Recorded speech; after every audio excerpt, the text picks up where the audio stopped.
O Pascoalzinho de São Paulo chegou ontem lá e passeou, hein? Em cima do Sport, hein? Essa é a palavra. Passeou, São Paulo hein? passeou. O time tá com uma confiança, hein, Pascoal? Fruto do trabalho do São Paulo, né? Porque o São Paulo construiu o jogo, foi construindo o jogo contra o Sport. O Sport é um time que me deixa alarmado, que não constrói jogadas ofensivas, não tem poder de finalização. Chegou uma hora que o time do Sport tinha um monte no meio de campo e um monte atrás, nada, um negócio assim. Era um bloco atrás e um bloco no meio de campo e nada para atacar. E o São Paulo tomou conta do jogo, o erro na saída de bola no primeiro gol, né? E aí cai no pé de quem? O Gabriel. O Gabriel erra, olha lá. A bola vai no pé de quem, olha lá? O rei das assistências do Campeonato Brasileiro. Melhor jogador do campeonato. 7 assistências no Campeonato Nacional. Botou a bola pra dentro da área, um abraço pro Gaiteiro. Não dá moral falar o nome do cara, fala, é o Everton. Não, o Everton, eu já falei. Não, você não falou. Você falou aí, o cara é simplesmente o melhor do campeonato. É o melhor jogador do São Paulo no Campeonato Brasileiro. Não, do campeonato.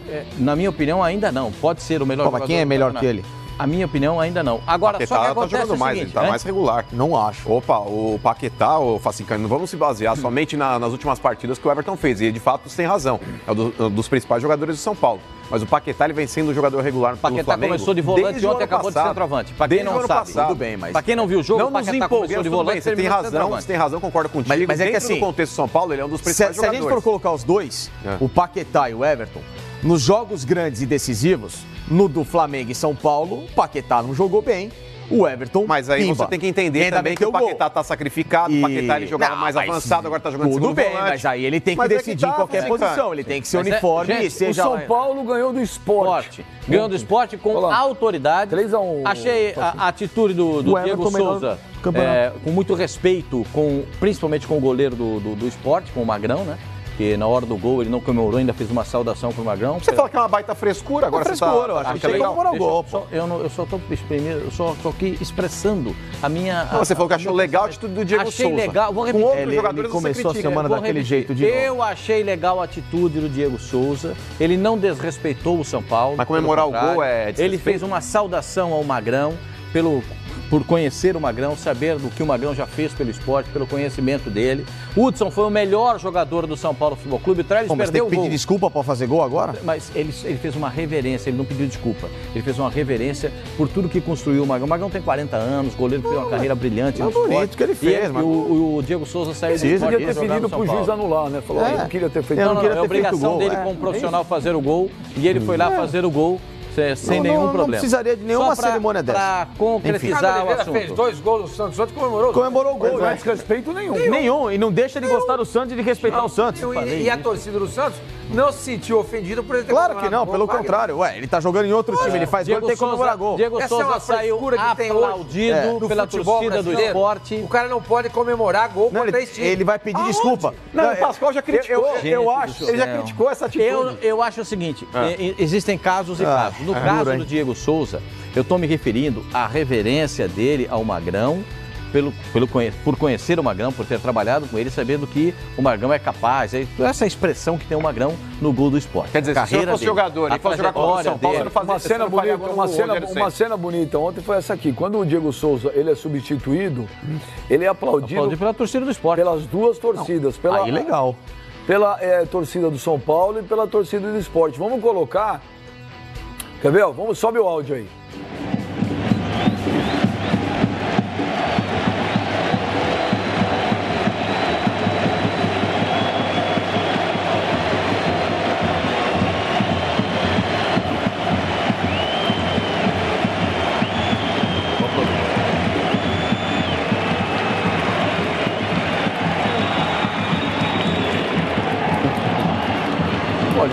Só vi 2 aplaudindo ali. Não, senhor. A torcida do esporte aplaudiu ele, a torcida do São Paulo também. No intervalo. Ídolos da história. Sim, mas foi no intervalo. Parabéns. Jogador parabéns. Importante para a seleção brasileira com a camisa do esporte. E é difícil, hein? Isso acontecer no futebol brasileiro. Ele vira mercenário, vira sem vergonha, traidor. Bonita atitude da torcida do esporte que aplaudiu. Mas, dentro desse time de São Paulo, Benjó, Reinaldo tá jogando fino da bola. Esse Rojas caiu como uma luva nesse time de São Paulo. O Nenê tá jogando muito, o Diego Souza tá jogando bem. O Hudson. Quando a gente falava que o Hudson é o único volante rápido que tem o São Paulo, tem que jogar o Hudson. Os caras não entendiam. O Fael Ferreira, ele manda uma mensagem via Twitter, ele fala, bem já. Legal, né? É legal porque até hoje ninguém mandou, né? Ele fala, o Everton no programa. O Everton foi a melhor contratação do São Paulo e parabéns ao Raí, que revitalizou a confiança são paulina abalada por anos de decepção. E olha que eu sou palmeirense. Você concorda? Não. Eu acho que não é só o Raí, não. É o Raí, é o Ricardo Rocha, é o Lugano, é a percepção do presidente Leco de que ele teria que ficar mais do lado de trás da... O treinador que é bom, o Diego Aguirre que é bom. O Leco que sumiu do mapa e, consequentemente, deixou quem entende de futebol cuidado, futebol, o resultado é esse daí. Mas eu acho que é isso aí mesmo. São Paulo, para mim, vai terminar agosto. Nós estamos hoje no dia 13 de agosto. Vai terminar agosto, se bobear, o São Paulo vai virar uns 5 pontos na frente do Flamengo. Isso que eu estou falando. Vai virar agosto, vai entrar setembro. São Paulo vai ter uns 5 pontos na frente do Flamengo. Na segunda rodada do retorno. Os 3 próximos jogos do São Paulo, na teoria, são jogos para ganhar 9 pontos. Que o São Paulo pega esse fim de semana a Chapecoense no Morumbi, que não está muito bem, apesar de ter ganho do Corinthians ontem. Pega o Paraná, que está aí... Curitiba? Que está se arrastando aí. E lá no Paraná vai ter mais torcida do São Paulo que do Paraná. 6. E depois pega o último... Pega o Ceará no Morumbi. Teoricamente são 9 pontos. 9. Agora, pega os jogos do Flamengo. Não, o Flamengo Paranaense é o primeiro. Não, pera só um minuto. Lá. O Flamengo tem na quarta... Não, esquece isso. Mas o São Paulo ainda tem no meio disso aí, ó, a Copa Sul-Americana. Mas nós não podemos esquecer... Tem um desgaste, que temos jogo valendo classificação. Estou falando do São Paulo da tabela do Campeonato Brasileiro. Domingo o Flamengo vai até Curitiba enfrentar o Atlético. Mas o Atlético está na zona de rebaixamento. Mas pega os últimos jogos do Atlético. Vê o desempenho do Atlético nas últimas partidas. Melhorou. Meteu 4 no Peñarol lá em Montevidéu e só não foi 6 ou 7. Deu aula lá. Deu aula. Porque os caras cansaram de perder gol. Foi prejudicado ontem pelo Luiz Flávio de Oliveira na partida contra o Ceará. Sábado, contra o Ceará. O zagueiro do Ceará devia ter sido expulso. Quando ele segura o Marcelo Cirino, o Cirino ia em direção ao gol. Ele, o goleiro, ele segurou. Aí o Cirino até acabou tendo um problema de lesão nesse lance. O Atlético não está fácil jogar com ele hoje. Se fosse o Atlético de um mês atrás, eu apostaria no Flamengo. Antes da Copa, sim. Eu já não tenho certeza agora. Depois o próximo jogo é vitória em casa. Depois é a vitória em casa. Tem que ganhar. Aí ganha. 3 pontos. E depois ele pega... setembro com o América em Belo Horizonte, tem que ganhar também. Esse é o único jogo que eu tenho medo do Flamengo. É o Atlético em Curitiba, porque eu acho que ele ganha do Vitória e ganha do América. Mas se ele não se der bem contra o Atlético, contra o Atlético, e o São Paulo fizer 9 pontos, o São Paulo abre 4 pontos em cima do Flamengo. Falei 5, falei errado. 4 pontos em cima do Flamengo. Esse é o problema. E esses jogos de meio de semana, tanto do Flamengo quanto do São Paulo? Um pela Copa do Brasil e outro pela Copa Sul-Americana. O Flamengo tem um jogo muito mais difícil. Pesos completamente diferentes. Não, mas independente de qualquer coisa. Seja no Maracanã. São jogos eliminatórios.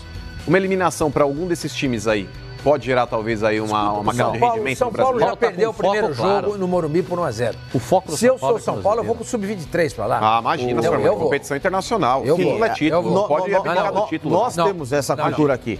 O próprio Aguirre declarou que por ele, Aguirre, focaria as duas e tem time pra tal. Na semana passada ele deu uma entrevista a uma rádio uruguaia. Esse Colón é fraco demais. Só que na mesma entrevista em que ele fala do gosto pessoal dele, Aguirre, uruguaio técnico, por competições de mata-mata envolvendo equipes sul-americanas, ele deixa bem claro o seguinte, que o objetivo que foi dado pela diretoria é ser campeão brasileiro. Quanto tempo o São Paulo não ganhou o Campeonato Brasileiro? 10 anos. Então, ele ganhou a Sul-Americana em 2012. Aí é que fica a pressão em cima do treinador. Eu acho que o São Paulo tem um foco muito claro, sim, que é o Campeonato Brasileiro. Esse é o foco do São Paulo. Muito claro. Se vai lá jogar contra o Poçante Colón em Santa Fé e ganhar o jogo, se classificar na Copa Sul-Americana, é o chamado bônus round, como o senhor fala. É um bônus. Mas eu discordo desse pensamento. Mas eu acho que o foco do São Paulo, no meu modo de ver, como eu acho que tem alguns times que abriram mão do Campeonato Brasileiro, outros que ainda não. Mas, muito claramente, o São Paulo tem um foco no Campeonato Brasileiro. Não é exagero algum dizer o seguinte, tá fácil pro São Paulo ganhar esse Campeonato Brasileiro. Embora a gente não tenha chegado ao final do primeiro turno. Então, desgastar esse time desnecessariamente para jogar contra o Colón na Argentina, faz um time. Quando eu falei, vai o Sub-23, é a maneira de expressar, a maneira de falar, né? Mas o segundo time, né? Vai o segundo time, deixa as reservas no banco e tal. Por que você acha que tá fácil pro São Paulo, sua mãe? Porque o São Paulo tá jogando bem. Mas porque o São Paulo não é garantido que ele vai jogar 20 jogos bem. O São Paulo é o melhor visitante. 5 vitórias fora de casa. O Matheus Araújo tá bravo, bem, mas não é garantido. Ele falou bem já. Legal, né, senhor? Legal. Eu acho demais a arrogância da mídia e do cara que eu gosto, que é o Sormani. O São Paulo não precisa nem jogar, então, para ganhar da Chape, do Ceará e do Paraná, entrega logo a taça. Não é isso. Não é isso. São para fazer jogos. Ele falou que você foi arrogante. Não. Como é que ele chama? Matheus Araújo. Matt. Quem? Matthews. Entendeu? Porque deve ser Matheus. É isso? É Matheus ou é Matheus? Matheus. Não, mas é o seguinte. É o seguinte. Com o futebol que o São Paulo está jogando, a tendência é vencer esses jogos. Eu acho que o São Paulo não vai desperdiçar ponto algum. Pode, é futebol. Mas se eu chegar aqui e fizer uma observação dessa, nós vamos passar o programa inteiro dizendo que até o Paraná pode ser campeão se ele ganhar todos os jogos do retorno, esse finalzinho aqui. Aí você vai dizer, pode ganhar? Não pode, mas é futebol, tudo pode acontecer. Então vamos colocar o Paraná como favorito ao título? Não vamos. A gente tem que dizer o que está acontecendo. O que eu acho engraçado é o seguinte, se dá uma opinião em mureta, esses caras é tudo vaselina, tudo em cima do muro. Aí se dá uma opinião, é arrogante, você precisa se decidir também.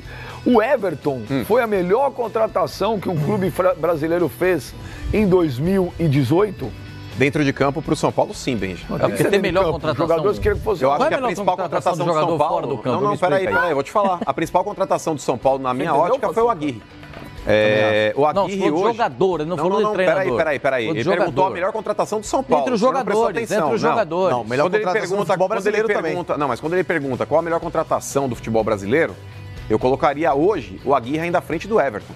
Porque o Aguirre, ele foi o ponto de equilíbrio do time de São Paulo, Pascoal. O cara que conseguiu encostar o Diego Souza e o Diego Souza não fazer beicinho. Ele conseguiu resgatar o futebol do Nenê. Ele conseguiu montar um time de São Paulo com um esquema defensivo sólido, coisa que ele não tinha. Ele conseguiu trazer a confiança de volta para a torcida do São Paulo. Então, é uma somatória de fatores, Pascoal, que culminou com esse bom trabalho hoje. Porque você coloca o Everton num time que está perdido em campo, é mais um jogador perdido correndo atrás da bola. Quando você põe um Everton dentro de um time montadinho, do jeito que está... Você montar o time, você precisa de jogador. Claro, evidente que sim, senhor. Mas quando eu falava aqui que o time de São Paulo não era um elenco ruim, vocês falam, o elenco do São Paulo é fraco, não é, tá mal montado. Tanto que você pega lá, por exemplo, o Reinaldo, é um jogador que hoje tá jogando fino da bola. Por que ele tá jogando fino da bola? Porque ele... eu sabia jogar bola. Eu voltei a jogar porque agora eu descobri que eu sabia jogar em determinado momento. Tá jogando na função dele, Pascoal, não é só a função dele. Não é só a função dele, Quando você fica arrumando jeito pro cara jogar, mano, você arruma uma complicação pra você. Quando você tem um treinador inteligente que saiba montar o time, todo mundo começa a jogar bem, Pascoal. Todo mundo começa a jogar bem. Por exemplo, no xadrez, o cavalo não pode fazer a função do bispo. Ele tem que fazer a função dele. Ele anda em L, ele não anda na diagonal. Então, o jogador também é assim. O que é isso? Mas é fato. Então, a melhor contratação do São Paulo... O Gasparotti tá aqui na mesa. Vamos aplaudir. É verdade, vocês estão ironizando. O Gasparotti tá aqui na mesa. Tem que dar um blazer e uma gololina pra ele. Pelo contrário. Pelo amor de Deus. Chama aquele supercomputador pra jogar com ele. O Mequinho. O Aguirre chegou desacreditado. O Aguirre, inclusive, pela própria torcida do São Paulo, muita gente fez vista grossa. O Aguirre fez cara de nojo quando o Aguirre chegou. O Aguirre, Pascoal, montou esse time de São Paulo. Quer dizer, então, você é a rainha da mesa, é isso? Deixa eu mostrar já o que eu vou comer. Que é isso, cara? Ô, Facicani, o Everton é a melhor contratação que um clube fez do futebol brasileiro em 2018? Como jogador, não tenha dúvida. Ele é técnico, ele não é técnico. Sim, é lógico, evidente. Não, é porque ele colocou o treinador. Qual que é a dificuldade? Pascoal, o Everton foi a melhor contratação no clube brasileiro em 2018? Foi, não tem a dúvida. Claro que foi. Pronto. Isso ele não te contesta. Não, é porque ele falou, ele colocou, desculpa, quase você fala, olha, como jogador, porque dentro de campo... Não, lógico que foi. Eu acho que a melhor contratação foi mas eu não pipoquei uma gola olímpica pra vocês. Fábio Azevedo. Mas eu não pipoquei, amigo. Fábio Azevedo. Depois reclama, os caras reclamam que nego faz programa assim, vocês estão igualzinho. Não. Fábio Azevedo. A gente consegue desenvolver um argumento com mais de 3 palavras? Eu tô vendo. Coisa diferente. O Everton Ribeiro foi a melhor contratação no clube brasileiro. Everton Ribeiro. O Everton, desculpa. Foi a melhor venda do Flamengo também. Não, a melhor venda do Flamengo. A melhor contratação. Por que a melhor venda do Flamengo? Pô, botou 15 milhões em caixa um jogador de 28 anos no Brasil, ótima Pô, mas venda. perdeu uma baita referência. Mas Não, é inacreditável. não, É inacreditável. Eu gosto muito do Fabinho, mas é inacreditável. Mas tá difícil você. Pô, mas Não dá. Gente, acabei de falar. Ó, responde sim. Foi. Não foi. Ponto. Como acabei de falar que foi. Foi a melhor contratação Mas difícil. do Brasil em 2018. Parar, by far. Pronto, qual que é a dificuldade? By far. Longe, É que longe. tem um sotaque. Longe, Vai longe, fora, longe, vai longe, fora. longe, longe. Consertou o time do São Paulo do lado esquerdo, mas eu acho que o São Paulo tem outros jogadores que deram um tom muito especial. O João Rojas, pela direita, ajuda demais O senhor o São falou que era Paulo. uma porcaria quando chegou. Não, o senhor está equivocado. O senhor Eu falou disse que eu não conhecia. contratou um cone, um corre lá do Tajeres. Bota na minha conta só o que eu digo. Não, Bota mas o eu que tô os outros- colocando. O que os outros O senhor Então falou. vamos colocar. Você falou que esse time do São Paulo não vale uma moeda. Que o João Rojas era um corre, que não ia dar nada, etc Não. e tal. Vou falar um negocinho pra vocês. O único sujeito que disse que o São Paulo estava evoluindo, o Trellis não faz gol, tava melhorando. e tá lá o Trellis metendo gol. Isso. Quando eu falei, Isso. o Trellis pode contratar o Trellis vai fazer gol, ninguém aqui. Quando eu falei, o rapaz ali falou assim, esse Deverson não joga nada, dá uma bola pra esse Borja não mata uma bola, e não sei o que, é só canelada. Tá, aí bota na conta dos outros. Não tô dizendo bota na que minha não- conta. O único não que falou muda. que o São Paulo estava evoluindo, que o time estava Peraí, melhorando. o único. Aqui todo mundo. Quando chegou aqui, Não. o único que falou. Quem usou o termo o São Paulo está evoluindo foi o Pascoal. Isso ele falou no ano passado. Peraí. Foi esse ano? Não, esse ano. Peraí, Foi esse o ano ano passado. Paulista. Foi o ano passado. E o negócio da moeda?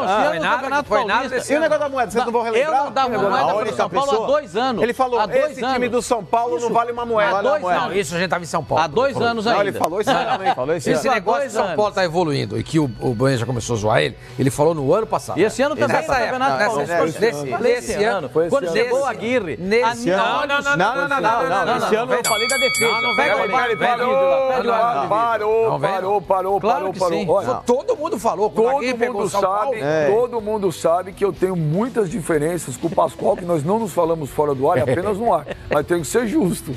Ele falou, quando o Aguirre começou, ele falou, tô vendo evolução. E eu zoava ele todo dia. Mas quando Foi você agora, zoava do ele, Aguirre. foi no ano passado. Não foi Esse a ano, chegada do Campeonato Aguirre. Quando chegou o Aguirre, todo mundo viu que melhorou, não foi Eu só não vi. ele. Claro, todo mundo. Mas só eu falei. Vocês podem ter visto, mas não falaram. a gente Eu tem um falei. programa que É elogiou. diferente. Tá Às vendo? vezes Vocês você falaram. pra fora. Você falou ser o melhor de todos. Isso. Não é O Bambam. É isso. Você se É o joga com rei, você é o rei mesmo da o tempo cocada. inteiro, pô. Ainda bem. Isso. Que se Olha eu aqui, ó, não falar, Não precisa. Que se eu não falar, a gente ninguém fala. fala. Não, Olha aqui, Agora, se eu falar, ninguém você elogiou fala. a defesa do São Paulo aqui, só o senhor. Olha, Ninguém falou que tava Aliás, arrumando a casinha, Olha que fechando, o Luiz Felipe trincando. da Silva fala bem, já... Eu assisto vocês sempre, o Pascoal falou esse ano. O João Vitor, eu não entendi qual a vossa crítica em relação à minha pergunta. Ele fala assim, olha, eu vivi para ver uma pergunta dessa, pelo amor de Deus.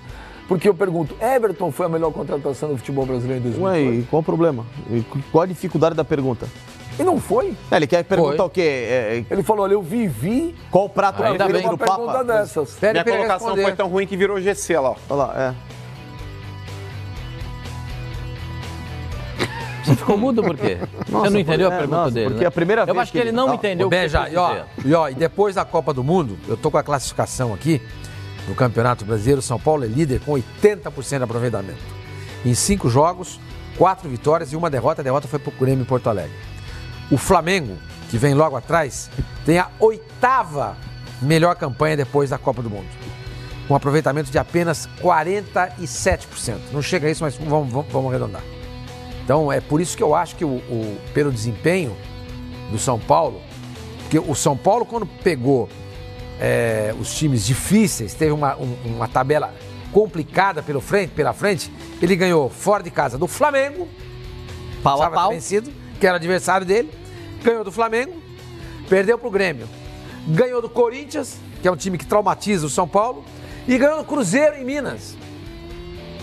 Percebe? É nisso que eu me baseio para achar que o São Paulo pode, de repente, virar agosto, entrar em setembro, na frente do Flamengo, que é o segundo colocado, 4 pontos. E o Inter? Como é que tá o Inter nesse pós-Copa? Pós-Copa, terceira melhor campanha. 67%. O Inter tá muito bem, ainda joga hoje. São 3 vitórias, um empate e 1 derrota. O Inter São Paulo- joga hoje com o Fluminense. Se o Inter Aqui no ganhar, Maracanã, aqui no Rio, no o Inter Maracanã. ganhar, E ele volta vai à terceira colocação. Vai para 35. Fica 3 do São Paulo, não é isso? Fica 3 pontos do São passa o Paulo. Grêmio. E o Flamengo em Não despreze o Inter, hein? 3 jogos grandes, decisivos, em 2 pipocou, em 1 fez o dever de casa, que foi ontem. Por exemplo, o São Paulo pega no